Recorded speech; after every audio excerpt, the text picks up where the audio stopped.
Des héros par centaines, un claquement de doigts qui ne fera pas cette fois disparaître la moitié de l'humanité et un duel à mort. C'est ce que Robin Grimaldi va nous raconter aujourd'hui dans ce nouvel épisode de CQTJ, et c'est tout de suite.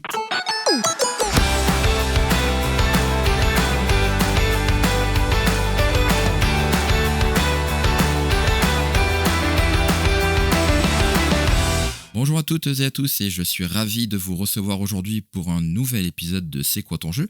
Le podcast qui explore les souvenirs marquants, les moments intenses de mes invités autour de la thématique du jeu dans son ensemble. Que ce soit du jeu vidéo, du jeu de société, du jeu de rôle, de cartes ou autre, il y a forcément des petits trucs qui font que pour vous, ce jeu est soit mythique, soit légendaire, et entre forcément dans votre panthéon des jeux que vous préférez. Eh bien, dans ce podcast, c'est ce qu'on explore en vous faisant découvrir ou redécouvrir des jeux à travers les émotions de mes invités. Et je tiens à vous dire d'ailleurs que si vous, auditeurs, souhaitez participer à l'émission, rien de plus simple, vous pouvez directement me contacter sur le compte Instagram de l'émission CQTJ Podcast. Aujourd'hui, nous sommes le 15 octobre et si vous écoutez le podcast le jour de sa sortie, cette saison 4 est d'ores et déjà bien entamée et d'ailleurs partie sur les chapeaux de roue avec quelques épisodes précédents où on a reçu des personnes qui nous ont parlé de jeux comme Final Fantasy XIV, Myst ou encore une campagne de jeux de rôle. Alors continuons de plus belle avec ce 62e épisode. Pour m'accompagner aujourd'hui dans CQTJ, c'est une personne qui donne de sa voix, une personne que vous avez certainement déjà entendue tant il a fait de choses, un comédien talentueux qui est la voix entre autres de la chaîne DreamWorks TV ou qui fait les promos locales sur la radio Europe 2 et tout un tas de publicités. Alors je suis ravi de le recevoir, il s'agit de Robin Grimaldi. Comment vas-tu ? Salut Joël, ça va merci et toi ? Impeccable, je suis très content de recevoir, j'adore les métiers de voix, t'as pas idée. Écoute, je suis ravi. Voilà. Et je fais pas que les promos locales pour Europe 2. Tu nous diras ça tout à l'heure, il y a pas de souci. Mais tant mieux, c'est chouette. Mais c'est vrai que, alors peut-être que les gens vont peut-être deviner un petit peu à travers ta voix ce que tu as fait, mais tu nous raconteras ça dans la deuxième partie de l'émission, je pense. Avec plaisir. Alors, on est là forcément pour parler de jeu. Comment le jeu est entré dans ta vie, toi, de ton côté ? C'est une bonne question. Alors, je te passe les jeux où tu joues quand t'es gamin. Ouais. Les premiers souvenirs que j'ai de vrais jeux, c'était le dimanche avec mon papa. Ouais. On allait chez ma grand-mère et on faisait des jeux de société. Et c'était des jeux de société, je te parle de ça à la fin des années 80, début 90. Donc, on jouait au Monopoly, au Scrabble, des jeux de société auxquels je joue plus trop maintenant, on va pas se mentir. Ouais. Mais je sais que j'aimais bien ces moments-là. Ou les jeux de cartes, tout simplement. On jouait au nain jaune, par exemple. Ah oui. Ça fait 30 ans que j'ai pas joué au nain jaune, tu vois. Mais voilà, c'est des souvenirs auxquels j'avais pas repensé depuis longtemps. Du coup, merci pour le souvenir. Mais y a pas de souci.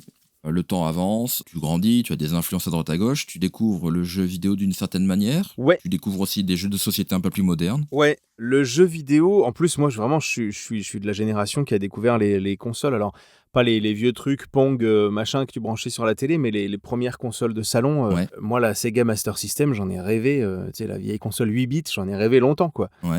Je me souviens du jour où je l'ai eu en cadeau, puis après, j'ai eu la Super Nintendo. Ouais. Parce qu'il y avait Street Fighter sur la Super Nintendo, c'était mieux. Ouais, c'est vrai. Donc voilà, et puis voilà, et puis la PlayStation comme tout le monde. Et alors bizarrement aujourd'hui les jeux vidéo, Ouais. j'ai une PS4, ça doit faire 2 ans que je l'ai pas allumé. J'ai un peu lâché les jeux vidéo avec des manettes. Après, j'ai jamais été un joueur trop, tu sais, c'est-à-dire que moi j'ai jamais terminé un Tomb Raider. D'accord. Je joue, ça m'amuse. À un moment donné, ça devient trop compliqué, ça me saoule, je n'y joue plus jamais. Ouais. Je suis pas du genre acharné moi. D'accord, ouais, je peux comprendre. Et Et les jeux de société, alors ça j'ai découvert tard qu'il y avait des jeux de société hyper intéressants. ouais. Pendant très longtemps, je jouais plus aux jeux de société parce que pour moi, justement, c'était des trucs un peu de vieux, tu vois, les Scrabble, les machins. Mhm. Je savais pas qu'il y avait tout un univers, mais qui était hyper foisonnant. Je l'ai découvert très tard, Ouais. en rencontrant, tu sais, je t'en ai un petit peu parlé, Ouais. Hervé Marly, qui est le créateur du Loup-Garou. Et c'est là que je me suis éveillé. Je me suis dit, mais en fait, il y a des jeux de société qui sont vachement bien. Ouais. Et donc, le Loup-Garou en fait partie, le Skull and Roses qu'il a lancé un peu après aussi. Et puis après, j'ai découvert tous les jeux de stratégie, les jeux d'enquête. J'aime bien ce genre de jeu aussi. Ouais, c'est clair. Donc voilà. Et puis Et là, du maintenant, j'ai une vraie ludothèque chez moi. J'ai un placard rempli de jeux. Ah, mais c'est bien. Et du coup, tu partages et tu fais partager à la famille ou aux amis, j'imagine. Ouais, c'est cool quand t'as envie de faire. Alors, le problème des jeux, particulièrement les jeux de société, c'est que quand t'expliques les règles, Ouais. tout le monde trouve ça toujours nul. C'est vrai, C'est rare, c'est t'expliques un jeu jeu de société, tout le monde dit « Ah, ça a l'air génial !» Les gens disent « Mais je n'ai pas compris. » En fait, il faut jouer pour comprendre et pour prendre le truc, quoi. C'est exactement ça. Mais puis c'est cool de faire découvrir des jeux aux gens qui connaissent pas, et c'est cool, moi j'adore découvrir des jeux aussi. Ouais, bah tu m'étonnes. Enfin, je te raconte pas, à travers cette émission, j'en découvre vraiment des dizaines, parce qu'en général, on n'en parle pas d'un, mais de plusieurs. Et c'est frustrant parce que du coup, t'as envie de les essayer, t'as envie de les acheter, mais c'est des frais, quoi. Mais c'est aussi du fun. Donc. Oui, ça coûte cher. Hein. Ah ouais. Un des derniers trucs que j'ai découvert, moi, il y a quelques mois, c'est le Perudo. J'arrive super tard, apparemment c'est hyper vieux comme jeu. Ouais. Et le Perudo, pareil, on t'explique la règle du jeu, tu dis oui, d'accord, ça n'a aucun intérêt. C'est ça. Et quand tu joues, tu te rends compte très vite que tu ne peux absolument pas t'arrêter. Ouais, et c'est ça qui est fort, c'est qu'ils arrivent à travers de règles peut-être un peu tarabiscotées, mais au final simples, à t'imprégner dans le jeu et à ne plus en sortir. C'est fort. J'aime bien ce genre de jeu un peu addictif avec des parties pas trop longues où t'as juste envie d'enchaîner les parties. C'est un peu le genre de jeu que je préfère. C'est exactement ça. Et d'ailleurs, superbe enchaînement, puisque le jeu que tu as choisi d'évoquer, c'est un jeu mobile et c'est un jeu où les parties sont rapides. Et je pense que c'est en partie ce qui fait son succès. Je te laisse la primeur. De quel jeu s'agit-il ? Il s'agit de Marvel Snap, qui est dispo sur mobile et qui est vachement bien. C'est ça. Donc le jeu est récent, hein. Il est sorti en octobre 2022, donc il y a 2 ans quasiment. Édité par Nuverse et développé par Second Diner. Il faut savoir que derrière Second Diner, c'est Ben Brode qui était chez Blizzard avant, qui a fondé Hearthstone. Et quand il est parti, il a fondé son groupe, et avec succès, parce que le jeu est vraiment juste incroyable. C'est comme ça que j'ai découvert, parce que je suis un gros ancien joueur d'Hearthstone. Ouais. Je sais pas, j'ai joué à Hearthstone tous les jours pendant, je pense, 3 ans. D'accord. Et je commençais à me lasser un peu d'Hearthstone au moment où il a lancé Marvel Snap. Ouais. Et je lui ai fait confiance à lui, en fait. Hein. C'est ça. Je me suis dit, le mec qui a fait Hearthstone, il a pas pu faire un jeu pourri. Pendant un moment, j'ai joué aux deux, et puis Snap a complètement éclipsé Hearthstone, j'y joue plus du tout. Ouais, je te cache pas que moi, c'est un peu pareil. Et je pense que tu es comme moi, hein, tu joues toujours aujourd'hui à Marvel Snap au bout de 2 ans. Ouais. Et voilà, et donc du coup, pour expliquer aux gens qui ne connaissent pas, donc c'est un jeu de cartes à collectionner sur mobile dans l'univers de Marvel, d'où Marvel Snap. Et le concept est vraiment super simple à appréhender. Il y a un joueur qui se constitue un deck de 12 cartes de sa collection pour participer à des parties en duel qui durent 6 ou 7 tours. Ce qui fait qu'une partie dure 5 minutes. On peut vite faire ça à 5 minutes et passer à autre chose. Et franchement, c'est cool. C'est ça. Et tu joues évidemment contre quelqu'un en ligne. Tu joues pas contre une intelligence artificielle. C'est ça. Et le jeu est vraiment chouette dans le sens où le gameplay est attirant. C'est jamais les mêmes parties. Et puis après, pour peu qu'on soit fan de l'univers Marvel, ça rend le truc encore un peu plus cool à jouer. Ouais, c'est ça. C'est que t'aimes bien puis moi, parfois, il y a des personnages. J'aime bien Marvel, mais j'aime bien Marvel grand public, on va dire. C'est-à-dire que je vais voir les films au cinéma, je kiffe bien, machin. Je suis pas un fan des comics, je les connais pas. Et donc, du coup, je sais pas si tu fais ça, mais parfois, je tombe sur des cartes avec des personnages que je connais pas. Ouais. Du coup, je vais voir leur page Wikipédia, leur gueule, leur pouvoir, pourquoi ils sont là. Je découvre plein de personnages de l'univers Marvel. Et puis, il y a ce côté, tu peux te dire qu'un jeu où tu joues que 6 tours et après c'est fini, on se lasserait vite. Mais en fait, non, parce que comme tu dis, les parties sont jamais les mêmes. Ouais. Le truc que je trouve cool par rapport à Hearthstone, c'est que tu as une méta qui est stable. Ça, c'est vrai aussi. Le problème d'Hearthstone à la fin, c'est que ça devenait vraiment chiant parce que tu avais des nouvelles cartes qui arrivaient et qui flinguaient tout le jeu et du coup, tu devais recommencer. Enfin, la méta était trop changeante et c'était... Je suis pas un joueur très rapide à la compréhension. Il me faut du temps pour maîtriser les façons de jouer, les decks, tout ça. Et donc sur Hearthstone, à un moment donné, j'avais plus le temps de maîtriser le deck, qu'il était déjà mort. Donc, ouais, c'est ça. Là, sur Snap, c'est bien parce qu'un deck qui était bon il y a 6 mois, il est encore bon maintenant. Et je trouve ça plus plaisant. C'est ça, et puis comme tu dis, dans Hearthstone, il y a 3 extensions qui sortent dans l'année, donc c'est des sets complets de 140, 150 cartes. Voilà. Là, dans Marvel Snap, ça sort régulièrement, c'est-à-dire qu'il y a une nouvelle carte par semaine, donc ça fait que 52 cartes par an, mais qui s'agrémente avec toutes les cartes existantes, et ça rend le truc un peu plus fluide. Enfin, c'est vraiment différent l'approche. Comme tu dis, la méta est beaucoup plus stable. Enfin, moi, je vois aujourd'hui, je joue un deck que je joue il y a déjà 1 an en arrière, et ça marche bien. Ouais, c'est ça. De temps en temps, tu rajoutes une carte ou tu essayes un truc, mais globalement, les systèmes de jeu restent les mêmes, les forces restent à peu près les mêmes, et puis t'as pas un deck qui emporte tout et qui est imbattable. Les forces sont assez équilibrées. Il est très intelligent ce jeu en fin de compte. Ah non, mais c'est clair, c'est là qu'on voit que c'est réfléchi. Des fois, c'est comme on le dit si souvent, c'est easy to play, hard to master. C'est ça. Effectivement, c'est un jeu qui est très facile à prendre en main. Comme tous les meilleurs jeux, je crois. Complètement. Et surtout qu'il est super bien échelonné. C'est-à-dire que tu es nouveau, t'arrives, t'as 0 cartes. Le jeu t'enferme dans une espèce de capsule où tu vas rencontrer que des nouveaux joueurs, tu vois. Donc, il y a plein de trucs qui sont bien pensés dans le développement de ce jeu. Oui, c'est vrai qu'il y a ça, c'est-à-dire que pour ceux qui connaissent pas, plus tu gagnes de parties, plus tu gagnes de points, plus tu augmentes dans une espèce de classement. Et ce classement te permet de déverrouiller des cartes d'un niveau différent. Il y a 4 ou 5 niveaux de cartes, je sais plus. Mm-hmm. Bon, ceux qui, comme nous, jouent depuis le début, on est normalement au dernier niveau, donc nous, on a juste les nouvelles cartes qui sortent toutes les semaines.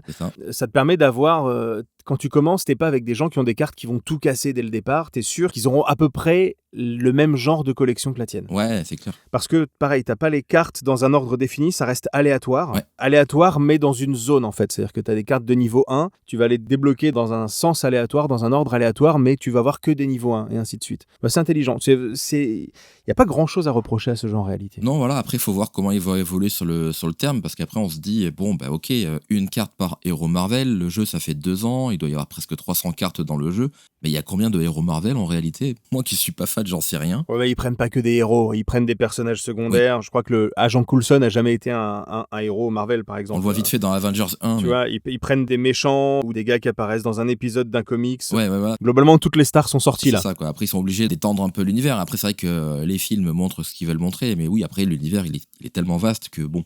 On parlait de Hearthstone, on parlait de jeux de cartes en ligne. Très souvent, on a le truc, ouais, mais pour pouvoir être bon, faut dépenser de l'argent réel. Qu'est-ce que t'en penses, toi, côté Marvel Snap ? Moi, j'ai une idée bien arrêtée, mais je veux avoir ton avis. C'est une bonne question. Le pay to win, on en parle tout le temps.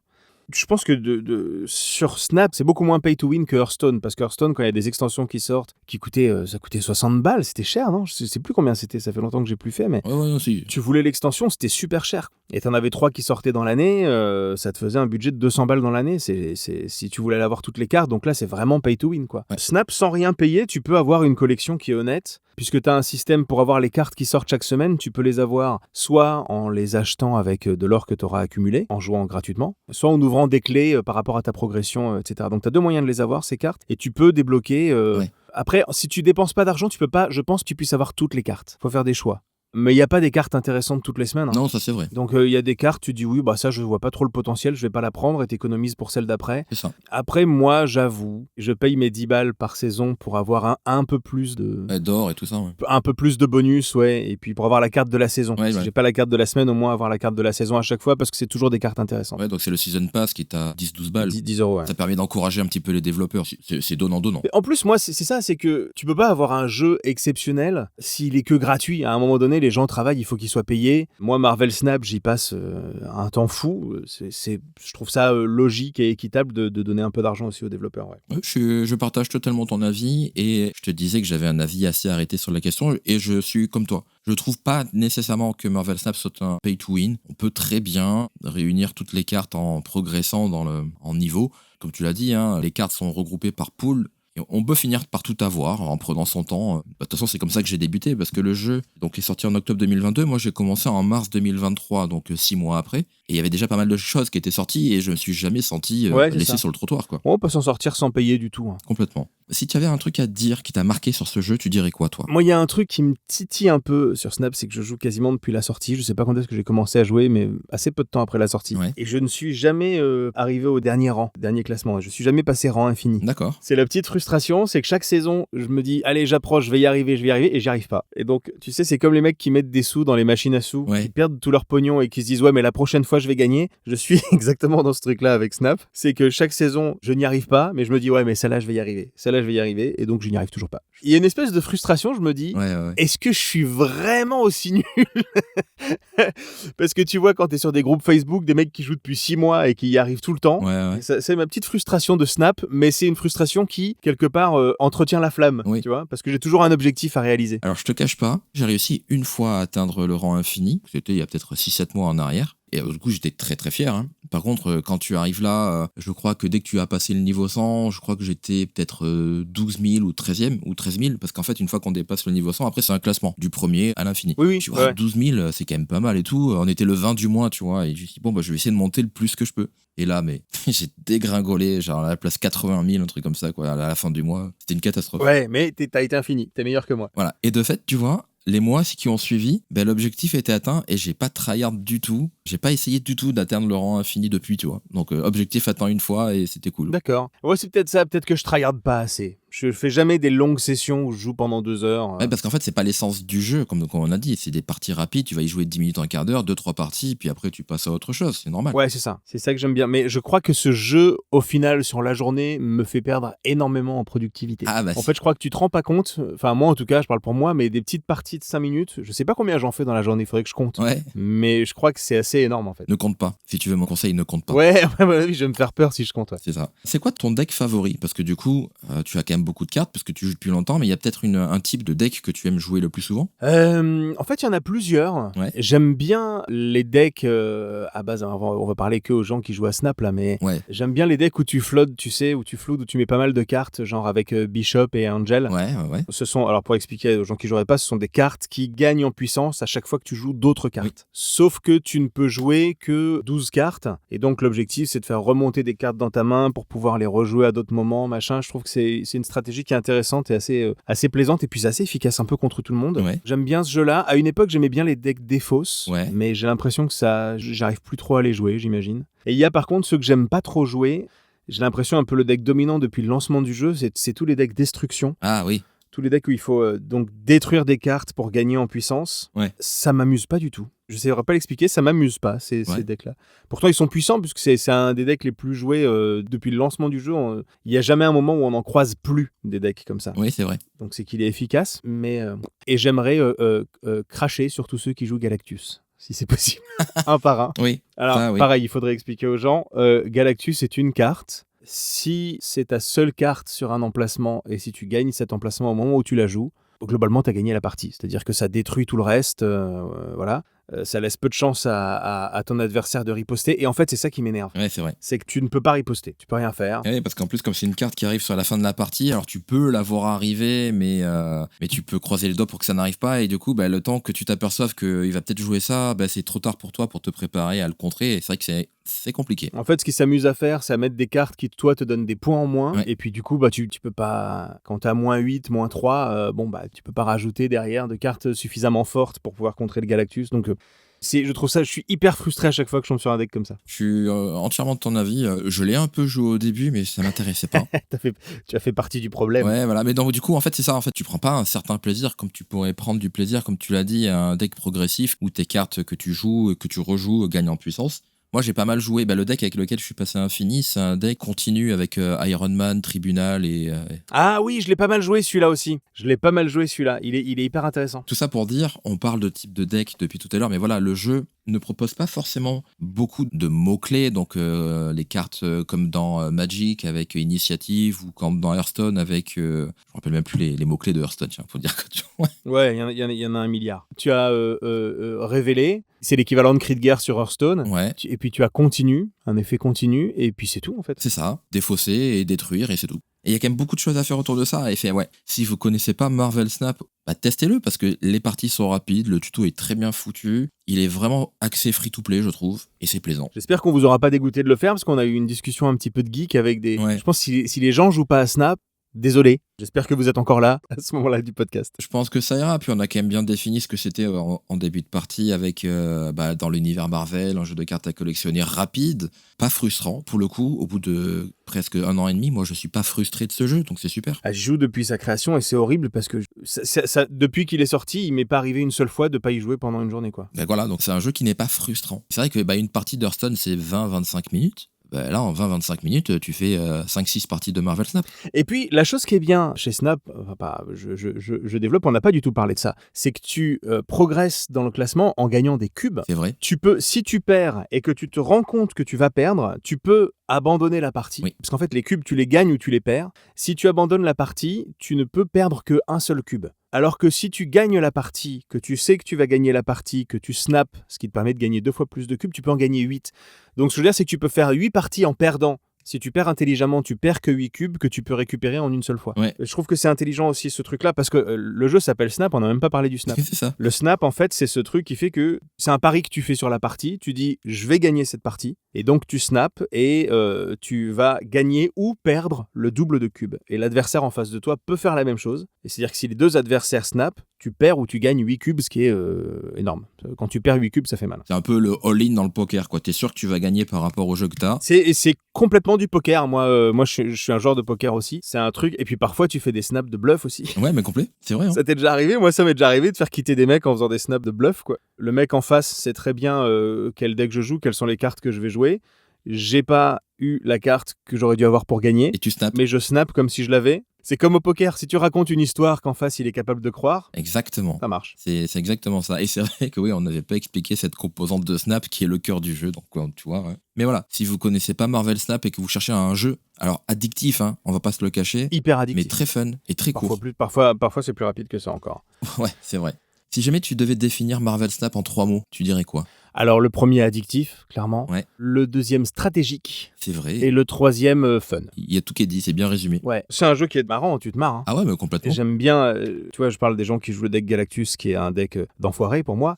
Mais dans les decks que j'aime bien en ce moment, il y a je suis désolé, je mets un gros mot, tu mettras un bip si tu veux pas le garder. Mais t'inquiète. Le nom de mon deck, c'est Casse-couille. C'est un deck meule, en fait. Tu sais, où tu vides les cartes du mec en face. Ouais. Je le joue vraiment quand j'ai un petit côté sadique qui vient. Parfois, je me marre vraiment en voyant à quel point je pourris le jeu du mec. Ah non, mais je comprends. Et c'est un espèce de truc sadique où j'ai un peu honte, mais je suis content quand même, ça m'amuse. Non, mais je comprends totalement. On peut trouver son plaisir sur plein de points dans ce jeu. Bah dis donc, il y en avait des choses à dire sur Snap. Hein. Bah, je pense que je pourrais encore y aller, mais bon, après l'émission, j'ai pas envie qu'elle fasse 50 minutes non plus. Donc. C'est ça. Merci pour m'avoir accompagné et surtout m'avoir partagé ton expérience sur Marvel Snap. Merci à toi. La parole est à toi maintenant, si tu veux bien te présenter à l'audience, ce que tu fais dans la vie, ou tout ce que tu as envie de dire sur toi, tout simplement. Moi, je m'appelle donc Robin Grimaldi. J'ai été animateur radio pendant très très longtemps. De mes 16 ans à mes 42 ans, j'ai été animateur radio.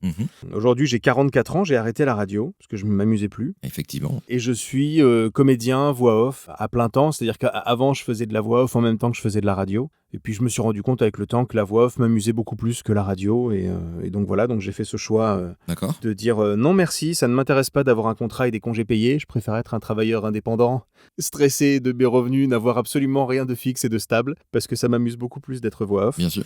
Et puis, depuis quelques temps, et je crois que c'est comme ça que tu m'as connu, je suis créateur de contenu sur TikTok et sur Instagram. Et ça marche plutôt bien, j'en suis le premier surpris. La première vidéo TikTok que j'ai faite, c'était une vidéo dans laquelle je faisais justement une petite démonstration des différentes voix qu'on peut utiliser dans mon métier, qui est une adaptation, c'est pas une idée de moi, c'est une comédienne voix off qui est américaine qui s'appelle Tony Plattis qui avait fait une vidéo comme ça, et je trouvais que son idée était géniale, et du coup je l'ai adaptée avec, on fait pas les mêmes voix elle et moi, et voilà, avec les voix que moi je fais, et puis avec un texte en français, et voilà, je l'ai adapté, et la vidéo a fait 200 000 vues, c'est la première vidéo que j'ai publiée sur TikTok, elle a cartonné. C'est canon. Elle m'a fait gagner plusieurs abonnés. En fait, s'il n'y avait pas eu ça, je pense que j'aurais pas continué TikTok. Ouais. Mais ça m'a donné un tel élan dès le départ, je me suis dit, putain, waouh, ça veut dire que ça peut intéresser les gens. Et donc, du coup, depuis, j'avoue, je continue à entretenir un petit peu ça. Très bien. Parfois, je continue à me prendre des vents avec des vidéos qui marchent pas du tout, mais la plupart fonctionnent bien, je suis très content. Ouais. Et puis TikTok, quand tu te mets à créer du contenu, ça a un petit côté addictif aussi. En plus, je suis content parce que quand j'étais animateur radio, je devais écrire beaucoup de choses. Et c'est un des aspects de mon métier qui me manque. Du coup, maintenant, j'écris pour TikTok. Oui, tu retrouves ton aspect créatif quelque part, t'as raison. Ouais. C'est ça. Soit je fais des vidéos où j'explique des choses un peu à la Jamie, enfin dans l'esprit, hein, pas du tout pareil. Mais ce que je veux dire, c'est que moi, c'est des choses que je trouve surprenantes en fait. Comme je suis curieux, parfois je vois un truc, je fais mais attends, ça pique comme ça un moustique? C'est pas juste une aiguille qui t'enfonce dans le bras? Bah non. Il y a 6 outils que le moustique utilise pour te piquer. Quand j'ai appris ça, je trouvais ça fou. J'ai fait une vidéo dessus. Et en fait, souvent, quand je trouve quelque chose fou et que du coup, je l'explique aux gens, les gens trouvent ça aussi fou, donc ça marche. Ouais. Et puis, il y a toutes les vidéos que je fais où soit je fais des personnages. En fait, je me laisse honnêtement porter par ce que les gens aiment ou pas sur TikTok. Un des personnages qui marche le mieux, c'est un mec très, très vénère qui donne des cours de méditation.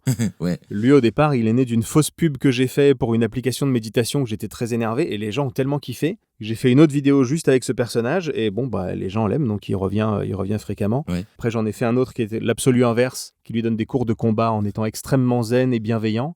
Donc voilà, de temps en temps, j'essaie de trouver de nouveaux personnages et puis il y a toujours tous ces trucs de voix off où je donne aussi des conseils pour réussir dans la voix off. Elle est un peu fourre-tout, ma chaîne. Hein. Quand tu commences TikTok, les gens te disent « Ouais, il faut trouver une niche, un thème et y rester ». Moi, c'est pas du tout ce que je fais. Ça marche quand même. Ouais, mais c'est l'avantage du métier de comédien voix off, en fait, c'est que tu es habitué à parler. Donc, du coup, pourquoi ne pas poser ta voix sur tout ce que tu trouves d'intéressant ? C'est ça. En tout cas, je m'amuse. Je crois que le secret, il est un peu là sur TikTok ou de manière générale, si vous voulez faire du contenu sur YouTube, sur Instagram ou partout ailleurs. Le faites pas pour que ça marche ou pour machin. Faites des trucs qui vous font kiffer. Et en fait, je crois que c'est ça qui plaît aux gens sur ma chaîne, c'est que moi, je fais des trucs qui me font kiffer moi. Ouais. Forcément, si tu le fais avec plaisir et avec passion, ça marche, t'embarques des gens. Complètement. Si tu fais quelque chose avec du calcul derrière, je pense que c'est pas efficace. Clairement, il faut prendre du plaisir. Je t'ai découvert quand tu présentais justement ton matos. Parce que moi, en tant que podcasteur, je suis toujours un petit peu à la recherche d'améliorer les choses pour le confort des douces oreilles des auditeurs, tu vois. Et c'est vrai que j'avais été bluffé par ton matos. Et du coup, c'est comme ça que je me suis mis à m'intéresser à ce que tu faisais et de dire, ah putain, mais oui, c'est vrai que c'est sa voix à lui qui fait ça et qui fait ça et qui fait ça. Je te connaissais, mais je te connaissais pas, quoi. Oui, voilà. Mais en fait, c'est ça qui est rigolo, c'est que les gens, globalement, il y a des chances que vous ayez entendu ma voix. C'est peu probable que vous l'ayez pas entendue, mais c'est une voix à laquelle on fait pas particulièrement attention quand on écoute Europe 2 qui a une promo avec ma voix. Ouais. On fait pas particulièrement gaffe à ça. Pareil sur la chaîne DreamWorks TV, mais pareil aussi dans les magasins Célio. Si vous entendez des trucs dans les magasins Célio, c'est ma voix aussi. D'accord, ouais. Après, dans Final Fantasy XVI, j'ai fait des voix de personnages, j'ai fait des voix pour La Luni, qui sont des histoires pour enfants. En fait, c'est ça qui est génial, c'est que tu t'ennuies jamais. Je crois que j'ai fait la voix d'une ligne de tramway à Lille, Ah, trop bien. alors que j'ai jamais pris le tramway à Lille. J'ai fait des voix pour des guides de musée, des guides audio de musée. Enfin, tu t'ennuies jamais, c'est trop bien. Meilleur métier du monde, j'ai trop de chance de faire ça. C'est vraiment cool que tu fasses ça, que tu partages ton expérience. Moi, j'adore les métiers de voix, hein. J'ai reçu quelques comédiens de doublage. T'es le premier comédien voix off que je reçois, mais bon, au final, je suppose que t'as déjà fait du doublage peut-être aussi, non ? J'ai fait un petit peu de doublage. Je l'explique dans une de mes vidéos. Le doublage, moi, je suis à la base animateur radio. Oui. La voix off, je suis tombé dedans un peu par hasard, mais comme ça a marché, j'ai continué. En ce qui concerne le doublage, je me suis toujours dit que c'était pas pour moi. Tu sais, les barrières, on se met tous des barrières. Oui. On se dit non, ça marchera pas, machin. Et pendant des années, je me suis interdit de faire quoi que ce soit. J'étais passionné, je connaissais beaucoup de comédiens de doublage. Okay. Avec la radio, j'avais des connexions. Je connaissais très bien Patrick Poivet, qui était la voix de Bruce Willis. Emmanuel Curtil, Jim Carrey, Philippe Pétieux, Homer Simpson, c'est des gens, j'ai leur numéro de portable, je les connais. Trop bien. Mais je leur ai jamais parlé de mon envie de faire ce métier. D'accord. Puis un jour, j'ai un pote qui m'a proposé de faire une formation de doublage avec Eman Carsen, qui est la voix de Sean Penn, et de Daryl dans Walking Dead. Ouais. J'ai fait cette formation de doublage et ça s'est hyper bien passé. Derrière, Eman, justement, il m'a fait bosser sur une série pour Apple TV. Et je me suis dit, merde, j'aurais dû faire ça plus tôt. Parce que du coup, 1 an après cette première formation, j'ai déménagé, maintenant j'habite sur l'île de la Réunion, et à l'île de la Réunion, comment te dire que le doublage, ouais, voilà. Bon, il n'y en a pas. Donc j'ai fait un petit peu de doublage pendant 1 an, et puis après, moi j'ai arrêté parce que géographiquement, je me suis éloigné, quoi. Mais du coup, ça va, c'est pas trop compliqué à gérer la distance par rapport à tout le boulot que tu pourrais faire ? La plupart du temps, même quand j'étais à Paris, en région parisienne, comme j'ai maintenant, avec le temps, avec les années, j'ai acquis vraiment du très bon matos. J'ai un vrai studio pro, tu vois, j'ai une vraie cabine d'enregistrement. Rien que mon micro, c'est un micro qui vaut presque 2000 balles. Enfin, tu vois, c'est pas du matériel que t'achètes quand tu débutes, hein. Faut pas faire ça. Faut pas se ruiner si tu sais pas si ça va marcher. Ouais, bien sûr. Même quand j'étais en région parisienne, on faisait appel à moi la plupart du temps en home studio parce que c'était plus simple. En fait, moi, j'ai jamais autant travaillé que depuis que je suis ici, au soleil, avec la mer, du soleil toute l'année. Le rêve. À la plage toute l'année aussi. Et non, mais c'est un bon pied de nez à ceux qui disent que le télétravail, c'est mort, quoi, tu vois. Ah, c'est trop bien. Tu peux pas le faire avec tous les boulots, hein. Mais par contre, le revers de la médaille, c'est que du coup, je suis certes à La Réunion, qui a une île absolument magnifique, mais je suis toute la journée de 9h le matin à 19h le soir dans mon bureau. Oui. Finalement, je profite de l'île le week-end, c'est tout. Bien entendu. Quand je suis parti, je m'imaginais à la plage tous les jours. Non. Mais tant mieux, ça veut dire que quand même tu as du boulot et que tu arrives à vivre cette vie-là et c'est extraordinaire. Pour l'instant, je touche du bois parce que tu sais, avec les voix de synthèse, c'est le truc qui fait un petit peu peur à tout le monde en ce moment, mais pour l'instant, personnellement, je suis pas particulièrement touché. Ouais. Je travaille toujours bien, mais je touche du bois, vraiment, parce que je me dis que c'est pas possible que ça dure, mais on verra. C'est ça. Bon, en tout cas, hormis TikTok, on peut te retrouver où sur les réseaux ? Écoute, sur Instagram, tu cherches Robin Grimaldi, je crois que sur Instagram, mon nom c'est Robin Calou, parce que Robin Grimaldi, il est pris. D'accord. Je crois que c'est un mec qui est étudiant, on l'a tagué plein de fois à ma place, du coup, on a pris contact. Ouais. Parce que le mec se demandait qui c'était ce Robin Grimaldi qu'on taguait pour tout le temps, alors que lui non. Ouais. Donc moi, je crois que je suis sur Robin Calou avec un K. K-A-L-O-U, sur Insta, et puis sur TikTok, Robin Grimaldi. Puis pour l'instant, c'est déjà très bien. Tout à fait. Toutes tes infos, je les mettrai dans les notes de l'émission, comme ça les auditeurs pourront retrouver les liens pour aller te retrouver sur les réseaux. Et avec plaisir. Je t'en prie, c'est normal. Et pour l'émission CQTJ, donc vous pourrez retrouver toutes les infos sur le site cqtj.fr, Instagram CQTJ Podcast, ou encore vous pouvez venir sur le Discord dont vous trouverez le lien dans les notes. Merci énormément de m'avoir consacré un petit moment pour parler de ton expérience sur Marvel Snap. Ça m'a fait énormément plaisir de te recevoir. Merci à toi Joël, merci beaucoup pour l'invitation, c'était un plaisir. Je t'en prie, porte-toi bien. Et quant à nous, on se donne rendez-vous pour un nouvel épisode dans 2 semaines. Alors d'ici là, portez-vous bien, jouez bien, et n'oubliez pas qu'on a tous un jeu qui nous a marqué. Et vous, c'était lequel ?